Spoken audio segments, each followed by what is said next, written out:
Татарларда язу тарихына тукталып үтсәк, татар халкы берничә төрле язу үзенең тарихы дәвамында берничә төрле язуны алыштырган. Әлбәттә, бу турыда төрле фикерләр бар. Мәсәлән, бигрәк тә безнең эрага кадәр булган чорларны, ягъни бу инде татар халкы турында гына түгел, гомум төрки нигезләр, ата-бабаларыбыз турында әйткәндә. Мәсәлән, безнең эрага кадәр үк инде төрки халыклар һәм аларның дәүләтчелекләре булган, һәм алар әлбәттә инде, әгәр дә дәүләтчелек бар икән, ниндидер язудан да кулланганнар дигән фикер дә бар. Ләкин нәкъ менә нинди язудан кулланганлыклары ул хакта төгәл генә кызганыч әле хәзергә әйтү авыррак. Чөнки, мәсәлән, хуннар турында әйткәндә, бер фикер алар Кытай язуыннан файдаланганнар дигән, икенче төрле фикер аларның үзләренең язулары булган, хәтта рун язуыннан файдаланган дигән фикерләр дә бар. Яисә, мәсәлән, скифлар, алар шулай ук төрки халык булган, ләкин алар грек язуыннан файдаланганнар дигән фикерләр бар. Ягъни монда фикер төрлелеге бик көчле. Ләкин без традицион тел белеме, татар тел белеменнән карасак, язу тарихына, гадәттә иң беренче күрсәтелә рун язуы. Безнең гадәттә күрсәтелә иде безнең эраның 5-10 гасырлары, әз генә гасыр чикләре үзгәрә, кайбер чыганакларда 6-9 гасырлар дип күрсәтелә. Менә соңгы Хәләф Курбатовның хезмәтендә, мәсәлән, ул инде беренче, хәтта безнең эраның 1-нче гасырларыннан да дип күрсәтергә мөмкин дигән фикер үткәрә. Ничек кенә булса да, ягъни гомумиләштереп әйткәндә, безнең эраның 10-нчы гасырына кадәр, 9-10 гасырларына кадәр төркиләр төрки рун язуыннан файдаланганнар. Бу язуның үрнәкләре шактый күп җирләрдә табылган. Иң беренче чиратта ул Архон һәм Енисей елгалары буенда, моннан тыш Азов, Дон тирәләрендә, Көнчыгыш Европада, мәсәлән, Венгриянең Сент-Миклош җирлегендә, шулай ук Алтайда, Урта Азиядә, Идел һәм Урал буйларында һәм башка җирләрдә. Ягъни аларның таралган урыны бик киң. Рун язуының үзенә күчсәк, кыскача гына әйтеп үткәндә, нигездә ул уңнан сулга таба язылган һәм өстән аска таба. Ләкин шул ук вакытта, мәсәлән, Хәләф Курбатовның язу үрнәкләре китерелгән, анда сулдан уңга таба һәм горизонталь рәвештә язылган язмалар да урын алган. Һәм моннан тыш галимнәрнең күрсәтүенчә, бу рун алфавитында бер авазны белдерү өчен берничә хәреф кулланыла алган, хәтта 10-ннан артык хәреф тә урын алган. Моны гадәттә аңлаталар аларның төрле территорияда язылулары белән. Моннан тыш инде бу язма авторларының, язучыларның белем дәрәҗәләре, грамоталык дәрәҗәләре белән аңлату очраклары бар. Ягъни менә шундый төрлелек күзәтелә. Гадәттә, мәсәлән, Архон, Енисей буйларында табылган, алар кабер таш язмалары, гомум билгеле, алар яхшылап тикшерелгән.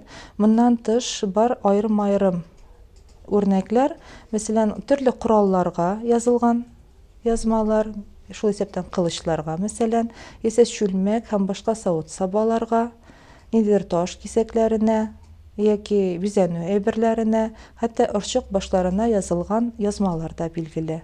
Ягъни алар шулай ук өйрәнелгәннәр. Бу безнең уртак төрки рун язуы турында булды. Гадәттә, рун сүзенең килеп чыгышы хакында шундый фикер өстенлек алып тора. Скандинавия халыкларында рун дип атаганнар сер яисә серле дигән мәгънәне белдерү өчен рун сүзен кулланганнар. Ягъни ул алар өчен бер аңлашылмый торган язу булып күренгән һәм шуңа күрә шундый рун сүзен кулланганнар дигән фикер өстенлек ала. Татар халкының тарихында, яисә тагын да гомумиләштереп әйткәндә, төрки халыкларының тарихында икенче язу 1000 ел буе, хәтта 1000 елдан артык кулланылган язу ул гарәп язуы. Барыбызга да таныш, гомум билгеле факт, 922 елда Булгар дәүләтендә ислам дине кабул ителү нәтиҗәсендә бигрәк тә гарәп язуы килеп керә. Һәм галимнәр фикеренчә, хәтта моңа кадәр үк инде гарәп сәүдәгәрләре, сәяхәтчеләре, яисә китаплар, мәктәпләр, мәдрәсәләр аркылы 10-нчы гасыр башыннан ук гарәп язуы үтеп керә башлаган дигән фикер бар. Гарәп язуы әйткәнемчә 1000 елдан артык кулланыла. Күпчелек очрагында ул үзгәрми. Анда күбрәк тартыклар, консонантизм өстенлек алып тора икенче төрле әйткәндә. Сузык авазлар өчен бары тик 3 кенә хәреф кулланыла. Һәм моның татарлар өчен бик туры килмәгәнен инде күптәннән үк әйтеп килсәләр дә, бигрәк тә моны зур итеп әйтә Каюм Насыйри үзенең 1895 елда язылган Ән-Музәҗ хезмәтендә. Татар телендә ул барлыгы 10 сузык бар ди, ләкин гамәли яктан моны кулланмыйлар, үзгәртмиләр. Бары тик 20 гасыр башында гына гарәп алфавитына үзгәртүләр кертү хакында сүзләр ишетелә башлый, фикерләр күтәрелә. Бигрәк тә бу 5-10 елларда Әхмәт Хади Максуди бу эшне бик нык күтәрә. Ул үзенең газетасында да, шулай аерым китапчыклар рәвешендә дә нинди реформалар ясарга кирәклеген һәм нинди хәрефләр өстәргә кирәклеге хакында фикерләрен белдерә. Һәм әкренләп кенә реформалар ясала башлый. Беренче реформа 15 елда ясала. Икенче төрле, монда ул вакытта әлбәттә ике төрле каршылыклы фикер булуын да әйтеп үтәргә кирәк. Ягъни аларны бу очракта яңа имля һәм урта имля дигән ике юнәлеш алып барыла. Яңа имля дигәне аның 10 сузык аваз, 10 сузык хәреф кертергә кирәк дигән идеяны яклаучылар. Инде урта имля дигәннәре ансы 6 сузык хәрефне яклаучылар. Мәсәлән, 6-ны яклаучылар Галимҗан Ибраһимов, Галимҗан Шәрәфләрне күрсәтергә була. Шулай ук мин алда әйткән Әхмәт Хади Максудины шуңа кертергә мөмкин. Инде 10 сузык хәрефне яклаучылар, алар, мәсәлән, Мөхетдин Корбангалиев, Гыйбат Нугайбәт һәм башкалар, Гыйбат Алпаров, мәсәлән, һәм башка галимнәрне күрсәтергә була. Ахыр чиктә барыбер 6 сузык хәрефне яклаучылар җиңеп чыга, ягъни реформа шулар файдасына хәл ителә. Һәм 15 елдан алып гарәп шрифты кулланылуның соңгы елларына кадәр шундый үзгәрешләр белән гарәп теле, гарәп язуы файдаланыла. 27 елда билгеле булганча безнең латин шрифтына күчеш барлыкка килә. Моның инде ал шартлары иртәрәк тә башланып киткән була, хәтта 11-12 елларда. Мәсәлән, латинчылыкны яклау юнәлешендә эш алып барыла башлый. Мәсәлән, Сәгать Әрәмиев аның актив тарафдары була, ләкин ул вакытта әле аны хуплаучылар булмый. Ләкин соңыннан әкрен генә 20 елларда, мәсәлән, 24 елда Латин дусы дигән җәмгыять оеша. Шуннан да татар теленә латин шрифты яхшырак туры килә дигән фикер үткәрелә, ләкин тагында ныграк этәргеч бирүче вакыйга, ул этәргеч биргән вакыйга ул 1926 елда Бакуда үткән беренче Бөтендөнья тюркология съезды. Һәм бу вакытта төрки халыклары өчен һәм хәтта Иран халыклары өчен латин шрифты яхшырак туры килә дигән фикер үткәрелә һәм шундый карар да кабул ителә. Ләкин ул вакытта Татарстаннан, дөресрәге Тайсырдан барган делегация моңа каршы килә. Аның башында Галимҗан Ибраһимов була. Һәм алар бик нык каршы килеп бу хакта кайткач мәкаләләр дә бастыралар. Ягъни аңлашыла, 1000 еллык тарихны без алып ташлаячакбыз. Бөтен чыганаклар, китаплар, хезмәтләр, әдәби әсәрләр барысы да юкка чыгачак, онытылачак диләр. Ягъни шундый фикер үткәрәләр, бары реформа ясау белән генә канәгатьләнергә кирәк диләр. Ләкин бу хәрәкәтне туктатырлык булмый.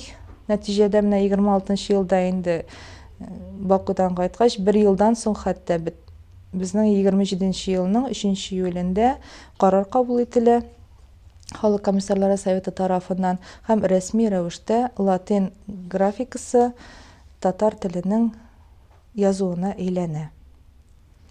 Әлбәттә, менә монда тагын шулай ук шундый фикерләр дә бар. Латин графикасы, латин язуы татарлар өчен иң туры килгән һәм бөтен әйтелеш нормаларын үзенә сеңдергән, күрсәтә алган графика дип әйтәләр.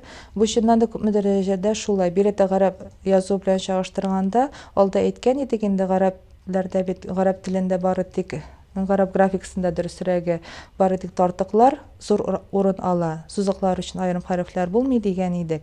Ә менә монда инде барысын да күрсәтергә тырышалар, ләкин тагын кайбер авырлыклар килеп чыга әлбәттә. Бигрәк тә бөтен төрки халыкларының графикасын берләштерү, бер төрле итү, ягъни икенче төрле әйткәндә унификацияләү юнәлешендә эш алып барыла башлагач, шул ук графиканы берничә тапкыр үзгәртергә туры килә. Менә бу ул яктан галимнәргә бик авыр була ул чорда.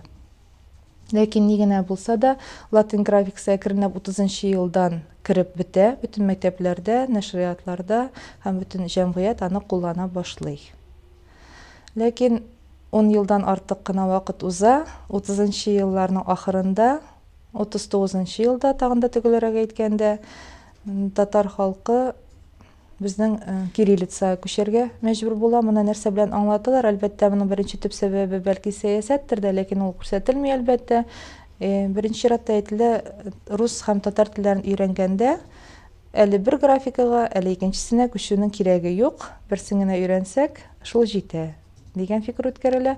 Моннан тыш инде ул вакытта билгеле булганча татар теленә бик күп рус сүзләре үтеп керә, рус алынмалары, әлбәттә Европа алынмалары да рус теле аркылы, һәм аларны нәкъ менә чыганак телдәгечә язу җиңел булсын, уңайлы булсын өчен дигән шундый сәбәп тә күрсәтелә, аерым бер сәбәп зур итеп. Һәм нәтиҗәдә 39-нчы елда кириллица кабул ителә, рәсми язу буларак, һәм 41-нче елдан башлап ул инде тулысынча гамәлгә кертелә. Ләкин безнең билгеле булганча, барыбызга да мәгълүм, бик зур проблемалар кала. Бу язуда беренче чиратта әйтергә кирәк, Q, G һәм Ө авазлары өчен аерым хәрефләр булмауына. Гадәттә бу өйрәнүчеләр өчен зур авырлыклар тудыра, ягъни K-ге өчен дә шул ук хәреф, Q-га өчен дә шул ук хәреф, һәм орфографиядә дә, язылышта да шактый авырлыклар килеп чыга. Мәсәлән, мисалларын әйтеп үтсәк, әлбәттә татар теленең үз сүзләрендә шулай ук аңлашыла торгандыр. Мәсәлән, көз дигәндә нечкә К, яисә кар дигәндә калын Q. Ләкин әле бу очракта күпмедер дәрәҗәдә янәшәдәге сузык авазлар ярдәмгә килергә мөмкин. Әгәр дә без өйрәтәбез икән, менә әгәр дә калын сузык икән, аның янында Q калын әйтелергә тиеш дип. Моны истә калдырып әле мөмкин. Ләкин мәсәлән орфография ягыннан нинди авырлыклар килеп чыга? Бигрәк тә гарәп алынмаларында. Мәсәлән, гади генә бер-ике сүзне карап үтик. Мәсәлән, сәгать дигән сүз языла сәгать дип. Һәм гадәттә өйрәнә башлаучылар аны шулай укый да. Ягъни ничек язылган шулай укыйлар, сәгать дип укыйлар, ләкин әйтелеше аның булырга тиеш сәгать рәвешендә. Ни өчен шулай языла? Чөнки Г-ның калын икәнлеген күрсәтү өчен, аннан соң А хәрефе языла. Ләкин А хәрефе язылса да, аның ничек итеп әйтелүен күрсәтү өчен сүзнең ахырында ничкәлек билгесе куела. Ягъни шундый каршылык килеп чыга һәм махсус тудырылган кебек авырлык килеп чыга. Нәтиҗәдә яңа өйрәнүчеләр аптырашта калалар. Ничек укырга соң моны транскрипциясын күрсәткәннән соң гына алар әкренләп аңлый башлыйлар. Мәсәлән, шул канәгать сүзендә дә языла канәгать дип, ләкин без аны укырга тиешбез канәгать дип. Шул ук тәртиптә. Димәк, А хәрефләре язылган Q-ның калынлыгын күрсәтү өчен һәм G-ның калынлыгын күрсәтү өчен, ә ахырдагы ничкәлек билгесе языла, аларның ничкә итеп әйтелүен күрсәтү өчен, сузыкларның ничкә әйтелүен күрсәтү өчен. Ягъни шундый авырлыклар. В буенча шулай ук авырлык. Гадәттә В хәрефе, ирентеш В хәрефе бездә бары тик рус алынмаларында, яисә Европа алынмаларында гына кулланыла. Мәсәлән, ваза, завод тибындагы. Ә инде татар теленең үз сүзләрендә дә, гарәп алынмаларында да без гадәттә Ө дип куллана алабыз, ирен тартыга. Ләкин безнең алфавитта махсус хәреф юк, шуңа күрә без инде әйтергә тиеш булабыз, күрсәтергә тиеш булабыз, В язылса да Ө дип әйтелә дип.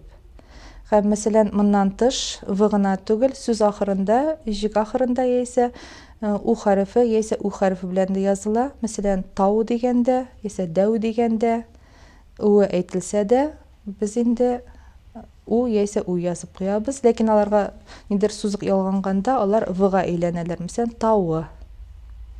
Яисә кайчагында бөтенләй дә язылмый. Мәсәлән, туа дигәндә, гадәттә без 3 кенә хәреф язабыз, т, у, а. Ләкин беркем дә туа дип әйтми, туа. Арада, ягъни у белән а арасында в авазы килеп керә. Ягъни менә шундый авырлыклар бар хәзерге язуда. Һәм моны әлбәттә бу хакта җәмәгатьчелек бик борчылган элек-электән инде. Бирәтә 50нче еллар ахырында яңадан реформа ясау һәм орфографиягә үзгәрешләр кертү, язуда, алфавитта махсус хәрефләр кертү хакында яңа проект әзерләнә 58нче елда. Һәм аны махсус к, г хәрефләре кертелә. Ләкин менә у буенча каршылыклар хәл ителми. Кызганыч, һәм 60нчы елда, 1960нчы елда хәтта хөкүмәт комиссиясе бу проектны раслый. Ләкин ахыр чиктә шундый карар кабул ителә, җәмәгатьчелек бу проектны расламады. У өчен аерым хәреф булмауы яхшы түгел дип, ул яңадан тукталып кала бу проект, ягъни гамәлгә ашырылмый, кызганыч. Һәм билгеле булганча 80нче еллар ахырында, 90нчы елларда яңадан бер күтәрелеш булып алды. Бер яклады гамәлдәге кириллицага яңадан шул хәрефләрне өстәп, к, г яисә в, у хәрефләрен өстәргә һәм үзгәреш кертергә дигән. Ләкин икенче юнәлеш булды, яңа лифне кире кайтарырга, яңа лифне мәсәлән у хәрефе белән бергә кире кайтарырга дигән. Ләкин кызганыч, алар да уңай нәтиҗәгә бирмәделәр. Ахыр чиктә инде безнең хәзерге вакытта белгәнебезчә Россия Федерациясендә бары тик кириллица гына гамәлдә булырга тиеш. Бәлки киләчәктә яңадан шундый проектлар ясалып, чыннан да язуга татар теленең үзенчәлекләрен күрсәтә торган махсус хәрефләр өстәлер.